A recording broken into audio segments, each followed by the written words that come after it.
faut-il craindre un montage d'une complexité telle qu'il a peu de chances de voir le jour? En bref, démarche salutaire innovante ou fuite en avant?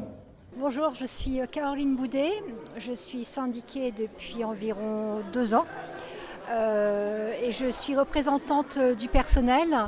Donc là, la transition écologique, c'est vraiment des thèmes qui me parlent. Bon, déjà, je fais partie du ministère de la Transition écologique, donc tout ce qui est politique en lien avec la transition est porté par l'État. Je connais. Au niveau personnel, dans mon métier, je travaille beaucoup avec les agents, je les forme à la transition écologique, une transition écologique plus juste, donc notamment au niveau du numérique responsable.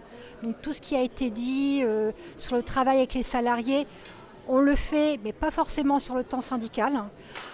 Alors Patricia Milsan, je suis CFDT Interco Vendée, je suis membre du COPIL interprofessionnel 85, en charge du dossier transition écologique juste.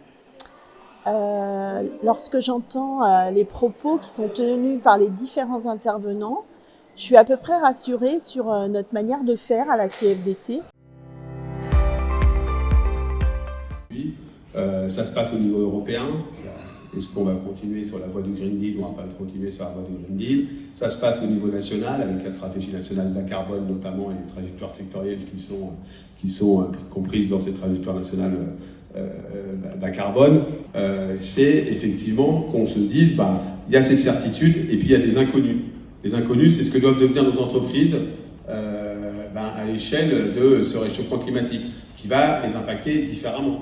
L'État a mis en place un plan de sobriété. On a beaucoup travaillé avec les syndicats et la direction pour mettre en place des choses qui vont parler et qui vont être suivies par nos agents. Je trouve que pour une fois, on n'est pas très en retard. On outille les militants, on leur permet de s'approprier cette thématique qui n'est pas si évidente que ça.